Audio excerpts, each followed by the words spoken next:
cup at a time. Tea time. Yeah, this is tea time. Yeah, making a difference. One cup at a time. Tea time. So be sure to grab your tea, grab a seat, and tune in to Miss Liz. Tea time. Making a difference. One cup at a time. Tea time, yeah. Tea time.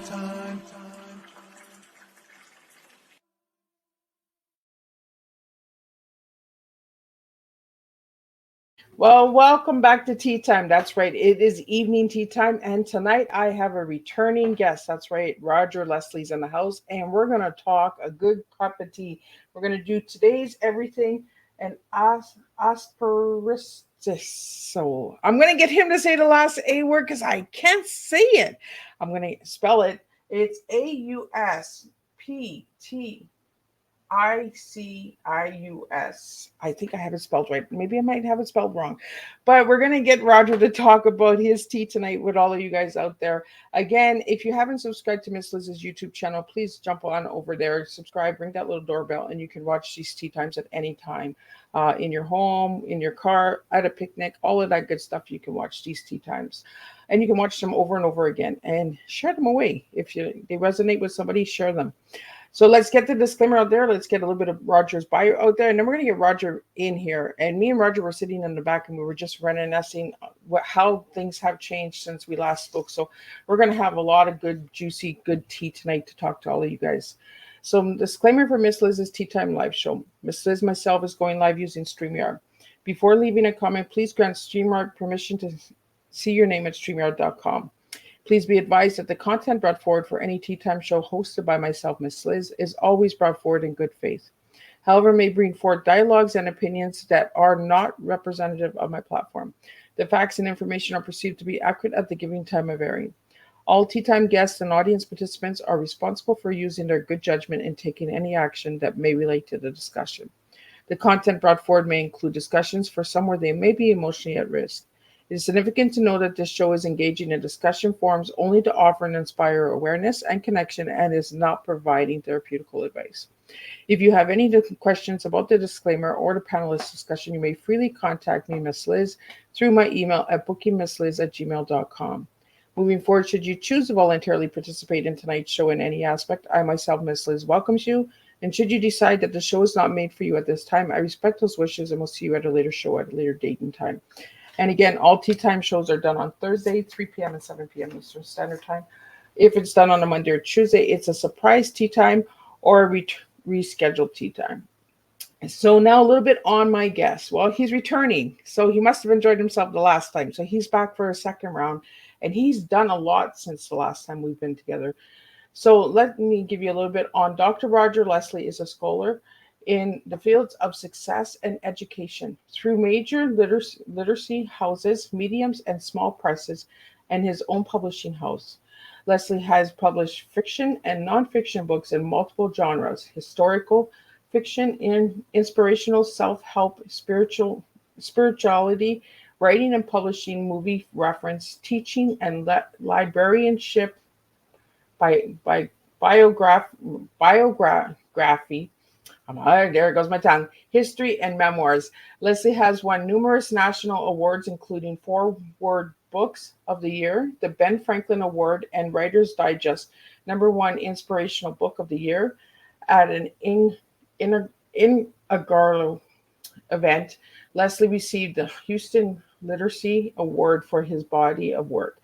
Leslie is a demand as a teacher, coach, and keynote speaker. He has led Fly First Last Year courses based on his blockbuster memoirs, My First Last Year. He draws from decades as an author, editor, and publisher to coach, writes in groups and individually. He is also a sought-after speaker for his lively, entertaining keynotes relating award-winning movies to any topic or group. In every book and presentation, Leslie entertains, inspires, and empowers people to live the life they dreamed and soar towards their own ideal of success. For more, you can check out Dr. Leslie, Roger Leslie's website at rogerleslies.com. And let me get Roger in here and let me spill some tea with you. Roger, my goodness, my tongue sometimes it just twists and I'm just like, what? I can't say some of these words. I've read these a million times. Like, what's going on here? You did great, Liz. Good to see you again. So before we get started, Roger, what is your A word? Did I spell it right? No, I don't think so. Try it Okay, again. I have asparagus. Auspicious.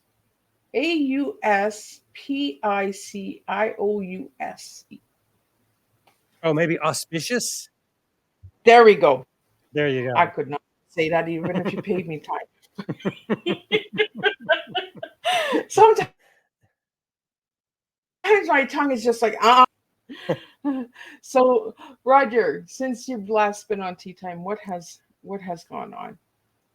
So, Liz, I'm always in the course of writing many, many books. I'm writing multiple books at different stages. And since I was last year when I was on here, I was promoting my memoir, Light Come Out of the Closet, which has been doing very well, very pleased. The response has been beautiful. I'm very grateful for that. Well, since that time, I've actually had 4 more books come out with just all this year so far. So every 3 months there's a new book popping out, right? Well, it's not to say that I've written all these books in the last year, but there's so many things that I've got backlogged and I'm just pacing them to bring them out. And the 3 books that came out before the one we talk about mostly tonight they're called Books of Days, and they're calendar books where they're interactive calendar books where, I teach my fly classes, fly FLY first last year. And for those listeners who weren't here last year and don't know anything about it, I'll give you a little bit of background. Several years ago, I had a dream, and I was told in that dream to live the next 365 days as if I would never experience those calendar dates again. Now, I wasn't necessarily told that I would definitely die within a year, but I was told to pack everything that I wanted to pack into my life in that 1 year. Everything I wanted to do for myself, for my loved ones, and for the legacy I would leave. Further, in the dream, I was instructed to write about the experience as I lived it. And then after I completed that year, to publish that writing as a book to inspire other people. And then finally in the dream, I was told to teach other people how to live their first last year. And so while I was writing the book, usually I do my writing at a computer, but because I was writing about experiences as they were happening, I was very present every moment. I always had a notebook with me, taking notes on everything I was doing. And I remember when I was writing longhand, just any ideas from first last year, every time I wrote first last year, it just started to feel kind of cumbersome. And so I abbreviated first last year to FLY. And it became the acronym FLY for my workshops. So I teach people how to fly in the workshops. So the books that have come out, the Books of Days that have come out, there are 3 different themes. One's on motivation, one's on faith, the other's on love. And so the calendar books on the left side are calendars that participants fill in to record special events in their lives. And on the opposite facing page, there are quotations to inspire people through either the theme is either motivation, they're all motivational quotations, or they're quotations related to faith or quotations related to love. And so people are sharing those books. For example, the love book, many people give to brides and grooms when they're first getting married or people who are getting engaged. And the faith book, there are many faith communities and many faith approaches. And this kind of resource helps with my mission to help people explore their personal journey of faith. It's not about necessarily finding a religion or joining a group. If it is for you, that's wonderful. But my recommendation is find what's true in your heart, find what's true for you, and follow that. That, I believe, is where the greatest fulfillment comes. Now I get where you said this. Where can I help you? I got you. We're gonna fly. So, Roger, you said you had a dream. So every night you were dreaming, and then you were writing it down when you woke up. How did that work No, out? all these instructions came in one dream. Oh, And one dream. I had this dream on a November night. And I'm a former librarian, so that kind of tells you how my brain works. I'm very Oh, organized, very structured, love everything in perfect order, which of course is never how you write the first draft of a book, but that's another story. So when I woke up from the dream, the librarian side of my brain thought, well, I'm so close to the beginning of a new year. I could wait. It's just about a month and a half. Why don't I wait till after the holidays and start it January 1st? But the wiser spiritual side of my brain thought, no, I got the dream. So as soon as I woke up from the dream, I rushed to the computer and recorded every detail just as I had dreamt it while it was still fresh. And then I began living my first last year that very day. I think it's really eye-opening as well, right? Your first last day. Like, Right. you don't know when your first and your last, well, you know your first day because of the day you're born, but I mean, Yeah. you don't know the last day. You never know when that last day is coming. So we should all live our lives as the first last day of our lives. Exactly. And I'm really cautious and aware of self-fulfilling prophecy. And so I didn't want to call it my last year because I didn't want to put out, to into the world, oh my gosh, I want this to be my last year. Yeah. I hope a year from now I get, something happens. And so I decided to call it my first last year because I don't know when my actual last year is ever going to be. I mean, this could be it. We don't know. But so when I lived that experience, I thought, okay, I'm going to affirm that this is the first time I'm living the last year of my life, and I'm packing everything in there. And I have to tell you, Liz, it changed everything for me. It helped me be so present in every moment and to be with the people and look at them and listen to them and connect with them, especially those people I love the most.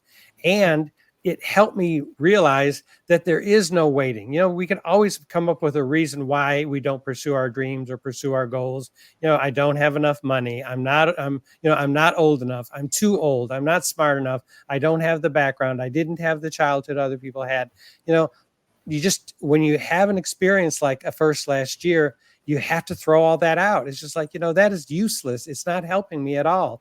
And so it was a year of taking risks. It was a year of being bold. It was a year of spiritually exploring.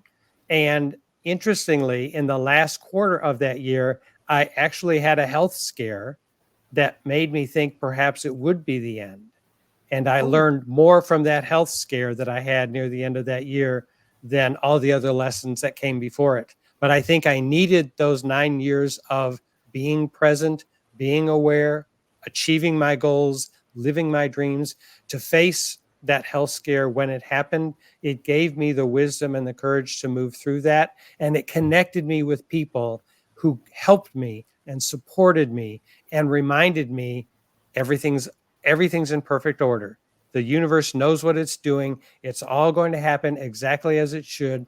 I just need to go with the flow and contribute positively to it rather than being afraid. well, we talked about this before we went live. That's why we were a few seconds late, right? Because we really got into a good conversation. Is sometimes things happen and you're like, oh no, what am I going to do now? But you got to look at the other way, right? You got to go that other angle and you got to say, maybe there's something I'm not seeing and this has to close. This scare has to come, right? This health scare had to come in order for you to see a different Yes. direction in life, right? Yes. Yes. And in the fly classes that I teach, I use an analogy of a prism, PRISM, like a crystal prism. And Yeah. my belief is that we are all looking at the center of the prism, no matter who we are, but each of us is looking from a different facet of the prism. And so sometimes if I don't see eye to eye with somebody else, it's not that they're so different from me because we're all having the same kind of spiritual journey. They're just looking at the same thing from a different facet of the prism. So if I want to understand my life better, I can look through at life through a different facet of the prism. If I want to understand somebody else better, I try to see life through their facet of the prism. You know, a lot of people talk about the divisiveness in the world and in our Yeah. country and everything. I'm an advocate for unity. I'm an advocate for figuring each other out and supporting each other and finding common ground Yeah. rather than trying to argue one way is better than the other or thinking somebody has to win and somebody else has to lose. We're here to support each other. I believe the reason we exist together in this space is because we can help each other in ways, because Liz, you have strengths that I don't have. I have strengths from my life experiences that you have yet to reach. We're Yeah. here to be able to help each other and guide each other and support each other. And I think that starts with an effort toward understanding. And that's why that prism analogy, at least for me, is very effective. Yeah. Well, something I taught my kids when they were young is it's okay to lose, right? Like when you're running that track and field, I use track and field with my children a lot. And I say, if you win all the races, how does anybody else get ahead? How do you celebrate anybody else? You're just celebrating me, me, me, me, me. Everybody else is in the back. Sometimes you got to lose the race to celebrate the race, because it's that pattern, right? You just keep doing the same thing over and over, but you're going to get tired of winning eventually. You're going to say, like, well, I already got it in the bag. I don't even have to run the race anymore. And that's how my son would get. And I would be like, no, no, no, no. You still got to run the race, because there might be somebody that might just have that extra 2 seconds ahead of you today. You've got to try. You got to go, but we in life, I find in society right now, everybody's saying, "Oh, I want peace. I want unity. I want," but they're fighting against it instead of connecting. Instead of saying, "You know what? I'm going to let that one win today. Tomorrow I'll win. The next day she'll win. He'll win." Let's start celebrating everybody. And that's what I love about Tea Time is I like celebrating everybody, because everyone has a different story. Everybody has a different race. Everybody's running. And my grandma said that all the time, Roger, is run your own race. I Yes. love all my grandkids and all of my kids, but run your own race. Don't try Yes. and figure out what other people are doing. Just run your race Exactly. and Exactly. and enjoy it. Yes. You know, I used to be a classroom teacher. And one thought that came to mind as you were speaking is, you know, there isn't just one student in the classroom who gets to get the A. Everybody can get the A if they want. So just because one person succeeds and is the winner doesn't mean everybody else in the class has lost. Anybody and everybody can be an A student for themselves. Yep. Based upon what they're looking for or what they want to do. So it isn't like, okay, there's just one winner and then everybody else is a failure. It's like, Yeah. no, everybody in the class can have an A if that's what you want, if that's important to you, if this is meaningful for you. We could have all winners, all succeeding people in their own unique way. And so it's not win-loss, it's win, win, win, win all the way across the board. Right? Just because you didn't win doesn't mean there's not still a win. Yes, because there's a lesson. If I didn't win and There's I a win of wanted to, it's almost back to, right? It goes right back to the prism that you talk about. We're all looking at it at different angles. So we're all coming in with our A's at different angles at different times. You might not win today, but you'll win tomorrow. You might win Yes. next year. You know what I mean? That prism is bringing us all together. And I really like that you brought that up, Roger, because I think it opens the eyes of what's really out there. What we're not seeing, what's right in front of us. Like we talked this afternoon with Duncan, it's right in front of us, but we don't see it because we're so focused on this, that we're not focused on what's right in front of us. Yes. Yeah. So I want to hear about these other books. So I got to check out these calendar books. I got to do some flying. Okay, sounds great. No pun intended, but I think me and you, Roger, we need to connect so I can do some flying. There you go. But tell me a little bit more about these other books that you had released this year. So there were three of the books of days. Those are three of them: one on faith, one on love, and one on motivation. Those were three separate books, and they're all tied into the ideas that I share through the fly concept. The idea of getting the most out of life and recording what's most to you. And then since those books came out, this week, we've launched my newest book, which is No Stranger Christmas, which is a YA novel about Christmas and about love and about self-awareness and about art and about just discovering who we are and finding the magic inside us that we sometimes find during the holiday season. Oh, now I'm intrigued. Now I want to know about this No Stranger. Where does the stranger part come in? So the working title for this book that I wrote, it took about 2 years to write this book. And the working title I had was just Christmas Eve, just because that's my favorite holiday. I love Christmas Eve. You know, that's the night that everything starts. But tomorrow there's something even bigger happening. That's Christmas Day. So I always loved Christmas Eve. But I knew, you know, that for a title of a book that just didn't say enough. And so the main character in this book is named Frankie Lincoln. And a few times in the book, someone calls him strange. Oh. And so I got the idea that I should put the word strange somehow in that title. And then I noticed that throughout the course of the book, Frankie connects with people that normally he would never connect with. That is, he meets, like, there's a guest who comes into his school who's helping them create this big nativity production. It's an artist that was not a teacher at the school. They just brought her in for this big event. And they don't match at all, but they become cohorts in working on this production. And it just occurred to me, and I love double meanings, words with double meanings. So the idea of No Stranger Christmas is if there's no stranger Christmas than this one. There's never been an odder or more unusual Christmas than the Lincolns have that year, because the family's financially struggling. So everything they used to take for granted that they would do and have at Christmas wasn't happening this year because something happens financially to the family. So for that matter, the Christmas was stranger to them than it was before. But then I saw the importance of connection and how there are really no strangers in our lives. We end up connecting with people that we may not know yet, but they're really not strangers. And when the title came to me, No Stranger Christmas, I loved the double meaning of it, because it can be taken either way, as there's nothing stranger than this Christmas, and there will be no strangers. We will meet no strangers on this Christmas because we're all connected. I love when words are double meanings. It just makes it deeper, right? It makes it more enjoyable, because if they don't understand the first one, they're going to understand the second one, because they connect the dots. And then once the dots are connected, then they understand, right? Exactly. It's like dot to dot. I love doing those when I was a kid, and I still love doing them.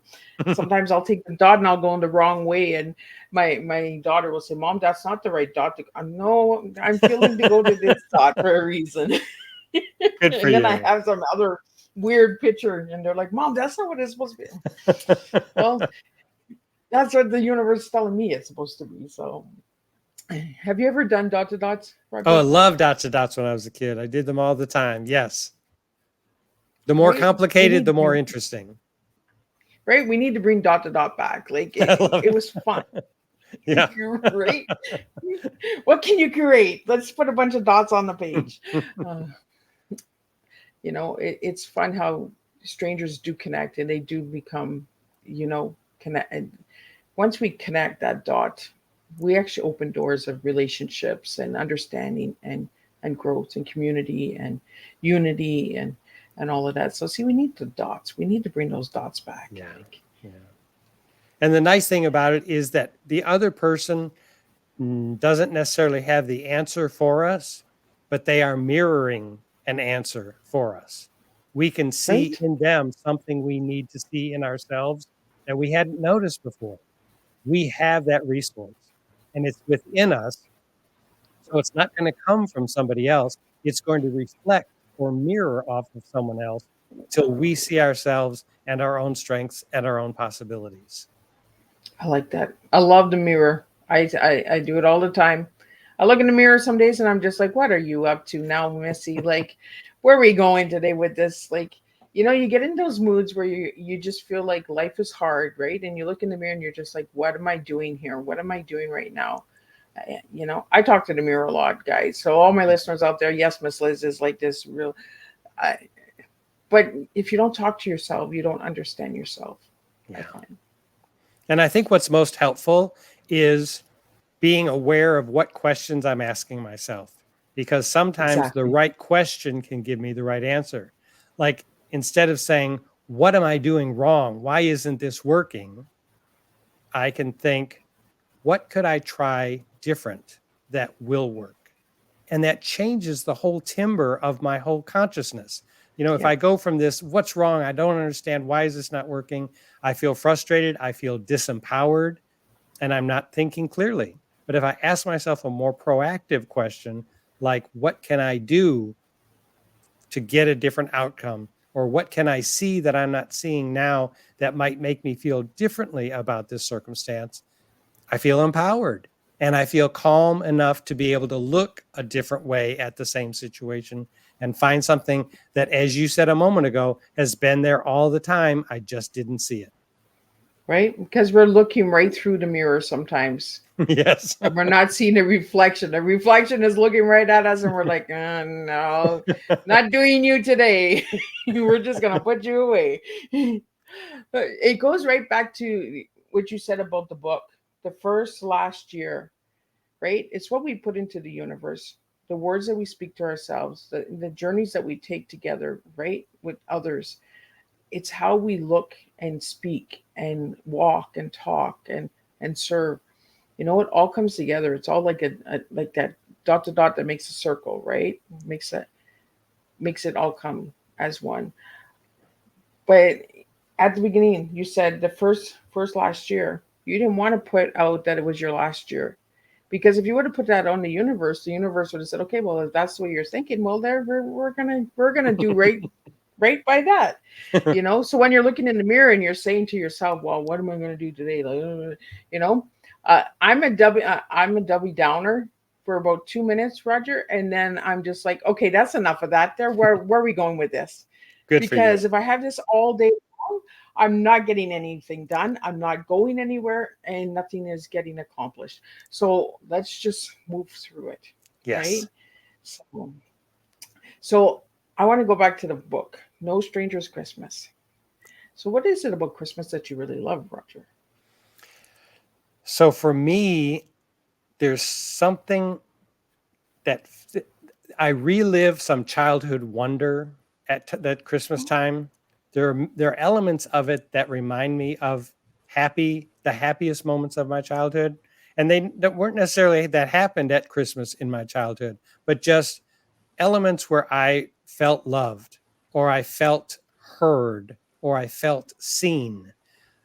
I somehow something about the holiday spirit, the music and the multicolored Christmas lights and the traditional ornaments that that I put on the tree every year, and especially the foods, the foods that we eat at Christmas time, they help to contribute to bringing back that sense of innocence and joy that I loved feeling as a child.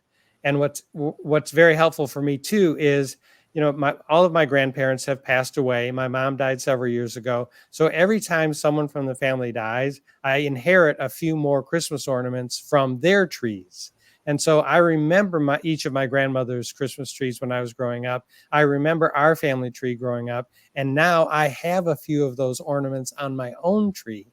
And, I just open the box and my grandmothers are there with me. I just feel their presence there with me. They're not in the ornaments, but the ornaments trigger the memory and bring back that sense of connection to my grandmothers, who I truly believe are still with me. I don't for a minute believe that, even if if their bodies have physically died, I believe very strongly that their spirits are with me and they're guiding me and helping me, and I communicate with them regularly. But Christmas brings that all to the forefront.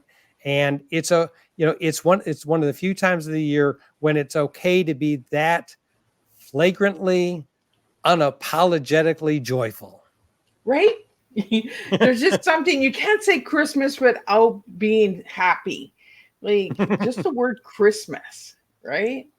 We don't say it enough. We need to say Christmas. But how, is there any Christmas traditions that you hold on to besides the ornaments that you do to this day, Roger? Or? So there are a few traditions. Interestingly, I talk about them in my book, My First Last Year, because I made sure I did all of them that Christmas that I experienced my first last year.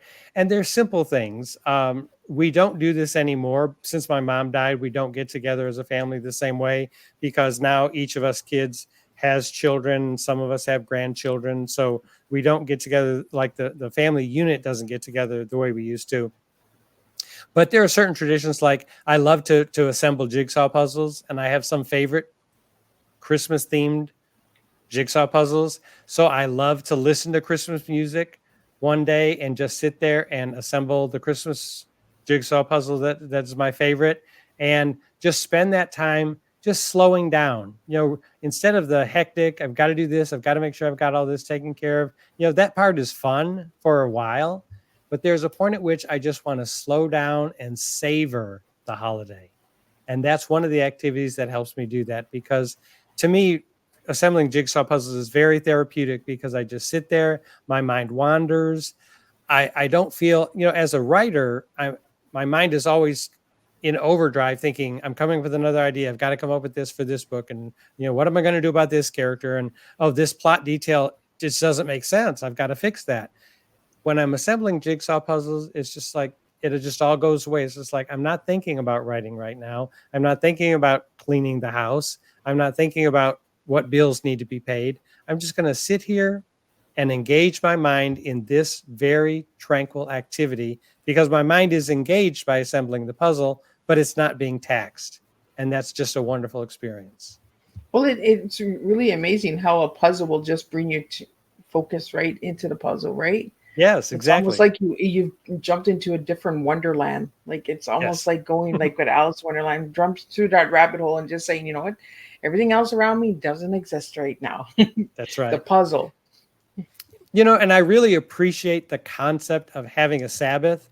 I really think it's important, for me at least, to take a day each week where I don't work, because I am very proactive. I always want to be productive. I'm the kind of person who wakes up super early in the morning and I jump out of bed and I'm already getting things done. It's like, oh yeah, I'm going to, get the breakfast ready and get the coffee going and turn on the computer and set it up and, decide what I'm going to do, how I'm going to work out that day. I've got my routines and I love them, but we need balance. And Yes. so the jigsaw puzzle idea and taking a Sabbath, I intentionally make myself not have a productive day, at least related to work and my creative jobs of writing, at least one day a week, because it just keeps things in perspective and helps me maintain the balance so that I can be calm, so that I can be present, and so that I can be really experiencing and living the moment rather than racing through one moment so I can start on the next. Yeah. I know growing up, Sundays was a day, right? Roast beef dinners, everybody came together, family. We don't do that anymore. Now it's like, oh, I'll make a roast maybe 3 months from now. But it was every Sunday. It was always the same thing. It was a roasted beef dinner and everybody would get together. There was no talk of work at the table. There you go. On that day. You know what I mean? But we don't do that anymore. We don't take that time for ourselves. It's almost like we feel like we're being selfish by taking a day of rest. Well, we need to, it's important to have the intention of knowing that's why you're doing it, because it's easy to just, there are people, in some of the classes I teach and some of the inspirational stuff I do, we talk about procrastination and how, sometimes we need rest and sometimes we're just dodging what we really are being called to do. And it's often because we're connecting the idea of fear with what's going to happen next rather than the excitement of change, which is really inevitable. I mean, things are going to change either way. So I think an intentional, non-productive day is a form of productivity. So that's how I can live with the idea. I'm with you with that one. Like, we all could just take a day and, just say, you know what? No, today is my day and that's it. I'm not doing it. And not feel guilty about it, but it's like you said, right? there's the day of rest, but there's also procrastination, Yeah. right? You got to know the difference. Yes. Like, are you avoiding something? Are you, putting it off? Oh no, I'll do it later. That's not resting. Yeah. That's just not getting anything accomplished. And that's like me talking to the mirror in the morning, Roger, and I say, "Oh, that Debbie Downer for the 2 minutes." Well, that's procrastination, just kind of distracting me to go a different way. And then I finally sat in and I say, "No, this is what needs to get done." You know. Yes. Yes. And if your viewers and listeners are wondering, well, what do I do about that? How can I do that? I am a huge advocate of doing a little something on a regular basis. Consistency over time gets the job done. When I'm a writing coach, and so I coach a lot of people through the writing process, whether they're writing their first book or they're already seasoned and they just need some support. I tell people again and again, the idea of not writing and then thinking, okay, some weekend I'm going to go off into the mountains, rent a cabin, and write that great American novel. I said, to me, that's analogous to never exercising and never running and thinking, okay, next weekend I'm just going to fly to Boston and run the Boston Marathon. It's what you do little by little that gets the job done. And I tell my clients, you will be shocked how fast you get through an entire first draft if you just set either a word limit goal or a time limit goal per week and stick to it. It's just doing a little bit on a regular basis, because to me, creative muscles are like your physical muscles. If you haven't worked out in a long time and you first start, you have to motivate yourself to get to the gym and you're sore afterwards. And it's not necessarily that fun because it's kind of painful at the start. But if you do it regularly, your body starts craving it and you want to do it. Well, your creative muscles are the same way. When you sit down to write, the first few times sometimes it might be exciting, but sometimes it might be taxing. But if you do it regularly, then your subconscious mind knows, oh, Roger writes on Monday, Wednesday, and Friday. So on Sunday night, I better start coming up with ideas because I know Monday morning he's going to be sitting at that computer and he needs some ideas. And your subconscious will work things out for you that you don't even have to figure out on your own. It's consistency over time that gets the job done and makes people successful and happy. I'm 100% with that. Consistency makes the difference. Whether you take 2 steps or you take 10 steps, that consistency, just show up. Yes. Just show up and just do it. And we get this fear in us a lot. I know when I wrote my books, I was just like, oh well, I can do that one tomorrow, and I can do. And the second book took longer to write than the first one did. I got the first one, I was consistent, I did it. Then the second book came, and I was like, oh, I don't know, I can do maybe a little bit today, and then next week I'll do a little bit more, and I'm not. The only person I'm hurting is myself because I'm not staying consistent. I'm not staying on the trail, and I'm not staying focused, right? And I think once we lose that focus, it's hard to get back to that focus. Yes. Right? And a big part of it for anybody is knowing what you value most.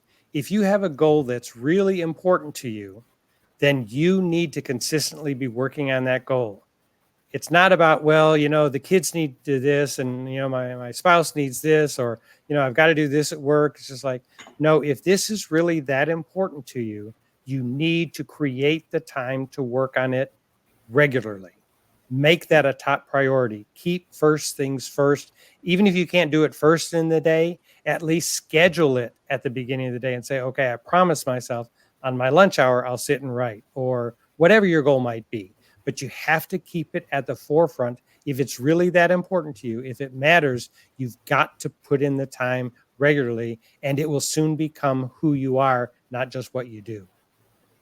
So, Roger, I want to get into your tea because I can't say the last word. I'm going to get you to say it. But today's everything and then the A word. And we're going to talk about, because I want to know what that A word stands for. What does it mean? Because I've never heard it. That's why I can't say it. So I want to learn from you. Okay. So, my personality is positivity. And so I want to look at the positive or find the positive in everything. So when something is auspicious, it is somewhat awe-inspiring, somewhat daunting, somewhat challenging. It's just everything, but it's big and it's exciting and it's challenging, and it encompasses everything related to growth and fulfillment and achievement. And it's just a fun word.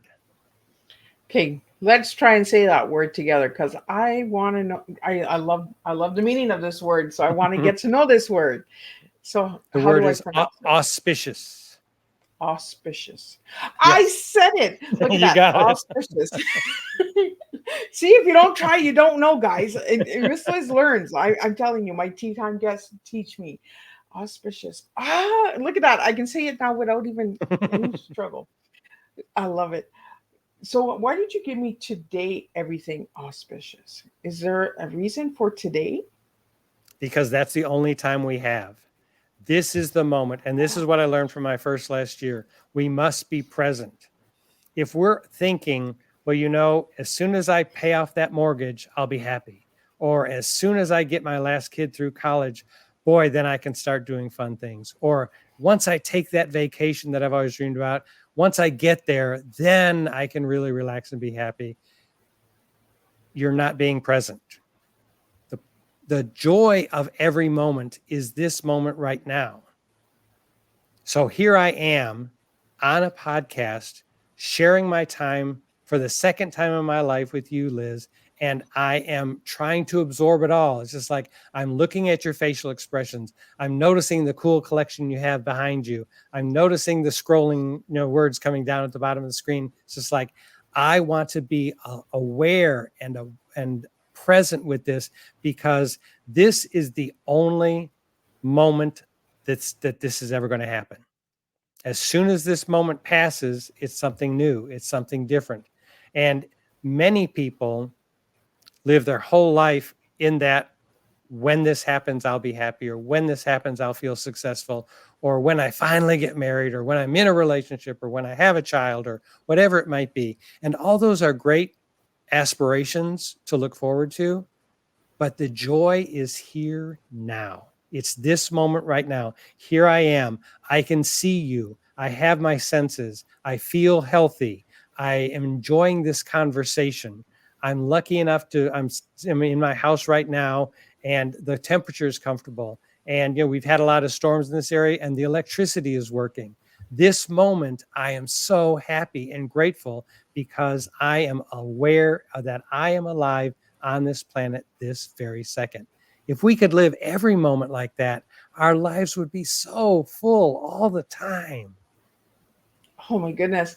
I'm really enjoying this conversation. And I always love when my guests return because it's almost like the ice is broken, right? It's almost like we're brothers and sisters now. We can just sit back and I really enjoy learning from you, Roger, on a spiritual level, because sometimes it's right in front of me and I'm not seeing it. And you just made me see it, this present moment, right? Take this moment and enjoy this moment. We're so focused on tomorrow. I'll get it done tomorrow. I'll do it tomorrow. I'll, you know, but society has programmed us that way as well. That you'll be successful tomorrow. You'll be successful when you get this and that. I want to talk about success since you brought it up. What are 7 tips to real success? So my doctoral dissertation was about success. I did that on associated with children's literature. I was looking for the qualities that are most consistently shared in children's books. So here are the 7 qualities of success. And if people go to my website, rogerleslie.com, and they click on, to become an email subscriber, you'll get these in writing. That's the free gift that goes along with that. So successful people, 1, are self-motivated. They make a decision and they take action. They move forward. 2, they're undeterred. That is, they don't give up. Once they set their mind to something, they can be distracted. They can be, they can suffer setbacks, but they don't give up. 3, they're creative. very often what we think is going to work the first time is not what works. That is not a sign from the universe that if it didn't work the first time, we're not supposed to do it or it's not supposed to be ours. It's an invitation to try something different, be creative, approach it a different way. 4, we've got to be courageous. If we are going to be successful, we've got to do things that we've never done before or we've been afraid to do in the past. 5, egalitarian. And that means being unselfish. That means being unselfish. Unselfish. In other words, whenever we have a dream, whatever we want to achieve for ourselves, embedded in that dream somewhere is what you want to do for yourself and what you want to achieve will help somebody else. Our dreams, even the ones that we hold most dearly for ourselves, are never just about ourselves. Whatever we want to do in this life, what we give to the world is going to be our gift to them. And so we need to be egalitarian and think, okay, my gift is, my dreams are also altruistic. Although I'm going to make my dreams come true and I'm going to be happy, in the process, I'm going to be doing something positive and helpful for somebody else. The 6th one is sanguine.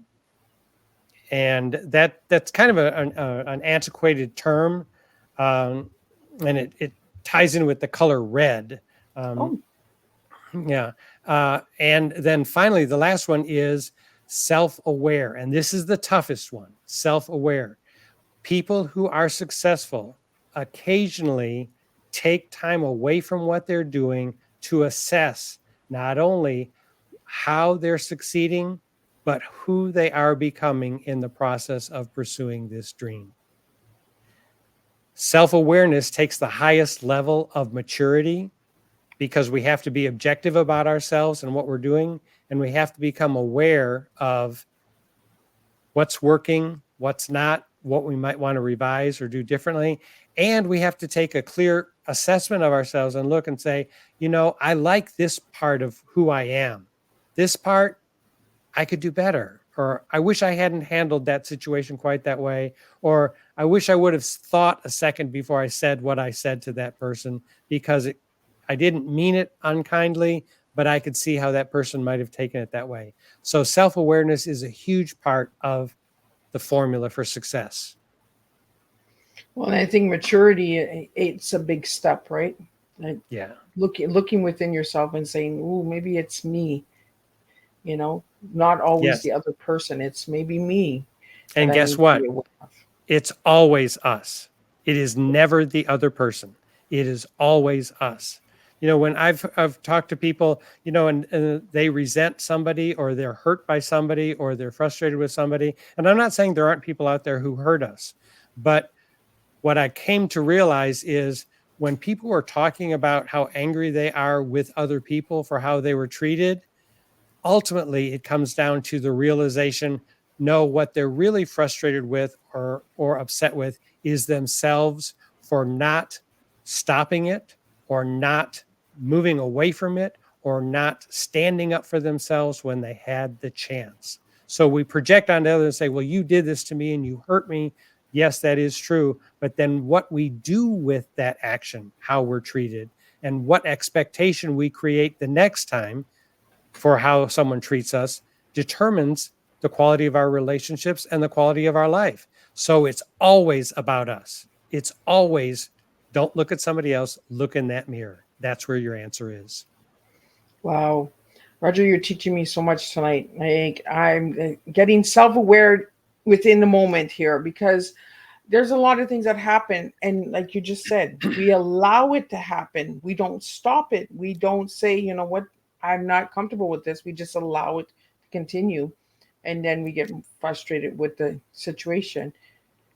You know, and sometimes we need to learn, you know, in the moment, we might not realize we're being taken advantage or we may not know how to respond, but afterwards we can reflect on it and say, oh, okay, next time that's not going to happen. I'm not going to allow that to happen to me. You know, we can't control it every time because sometimes people take us by surprise and we can be hurt by things that people do. And people sometimes do things that we're not aware of. And then when we do find out, it can be very hurtful. But it's what we choose to do next that shows who we are and what we're going to create in the next encounter in our lives. Wow. Well, thank you so much for that, Roger. Like, I needed that. I needed that. Listeners out there, Miss Liz needed that. For all the listeners out there, if you have any questions or anything, or any comments, put them in the question, then I'll get them out to Roger. Uh, Tonight's conversation is really just a big eye opener, of the connection and what we're missing. We're not flying, we need to fly. Me and you, we need to talk about fly. Um, you know, I didn't know how I was going to come back after what I went through in May. And I know that I'm here because I need to be here. And I'm really appreciating this moment with you, Roger, and understanding the path that's coming, the journey that's coming ahead of me. So thank you for that, Roger. From me You're to you, thank you for that. you're welcome. Very welcome. So I want to get in, I want to wrap it up with some colors and some words, some more words here. So, Roger, you gave me the color green as your favorite color. So, why green? To me, green is kind of in the middle of the color spectrum. It's not really, really dark. It's not really, really bright, but it's a little bit of all of it. And Okay. it just symbolizes growth to me. Green is about growth. It's about flourishing. It's about blossoming. And so I've always loved the color green. Interestingly, when I was very young, when I first decided green was my favorite color and I was a child, I liked a really bright spring green. Now that I'm an adult, I like emerald green. I like the depth of the tones and everything. So although that's on the darker end of the spectrum, it just feels like growth to me. It feels like flourishing. It feels like earthiness and the world supporting me. So I just think green is beautiful. Well, it's like grass, right? The grass Yeah. turns brown, but then in the spring it's green and it just grows, right?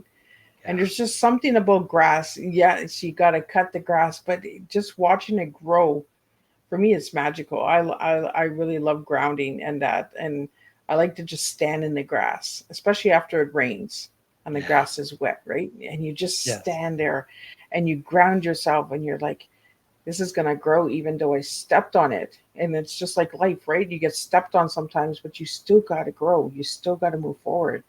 Yes. The earth speaks to us in different ways. And, green, I never thought of green in the middle, you know? I'm trying to think of how the colors go, and I'm just like, yeah, green is in the middle. So you had me thinking here. I'm like looking at stuff. I have images all in my room here. I have like the I have the woods, and then I have an eagle, and I have skies and sand and water, and I'm looking at the grass here in that one picture, and it's in the middle of all the other pictures. So it's magical how colors can really bring a difference in our lives as well, right? And you talked about a lot of positive words, and I asked you to give me one word to describe yourself, and you gave me the word positive. So now I understand why I got the word positive, because there's so much other positive words out there that I wasn't aware of, that I've learned of tonight. So when you hear the word positive, Roger, what comes to mind for you? Joy. When I'm feeling positive, when I'm focused on the positivity, I immerse myself in the joy that life is, because life can be joyful if we allow it to, if we choose it, but it takes work. I mean, I consciously focus on trying to be happy every single day. That is a concerted effort. It's not like, well, if something happens, then I'll be happy, because then I'm giving my power to something or someone else. It's just like, no, I have certain practices that I do every day that help ground me, that help me focus, that help me stay present, and that help me stay positive, because I'm the one in charge of my destiny. I'm the one who gets to decide how I'm going to be. Interestingly, Liz, when I was a young man, I was in undergraduate school, I worked at a grocery store. And there was a man who to me seemed old. Like he was probably in his 60s, but I was just 18 or 19. So he seemed like an older man. And he was always so happy.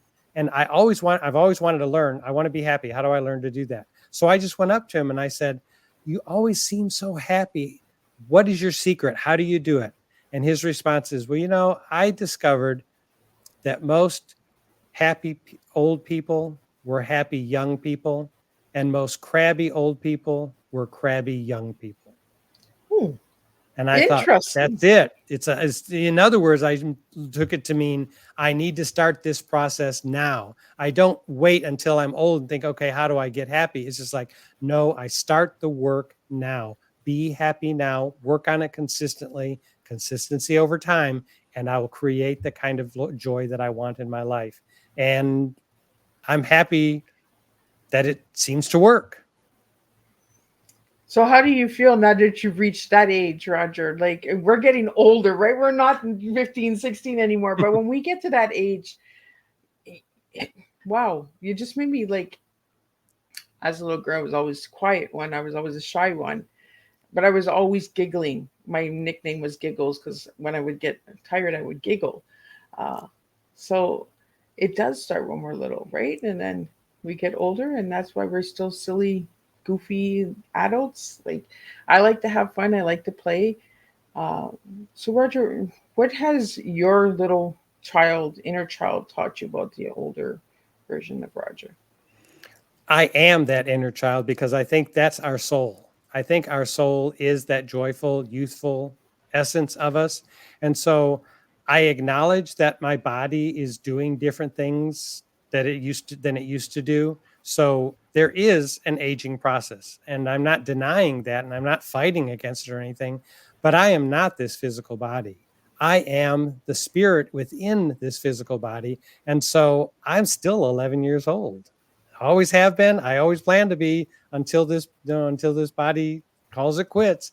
That's where I plan to stay, and I do everything I know to keep the joy of that 11-year-old in me. Oh, I love it. So, Roger, do you have any plans of any more books coming out this year or next year, or any courses, workshops, anything that you're going to be doing? So someone just emailed me about a new fly workshop that may be coming up soon. I haven't done them in a while. I don't offer them consistently, but when someone expresses interest, so I may be doing another fly course in the fall. And I'm always in the process of writing many books. And so the next book that will come out will be next May. I used to be a classroom teacher, and the next book in the next book that comes out in May, I'm paying tribute to some significant students that I taught over the years who actually ended up teaching me more about teaching and life than I taught them. Oh, wow, that sounds interesting. I'm And thrilled about this one. that one's dropping next May. Yes.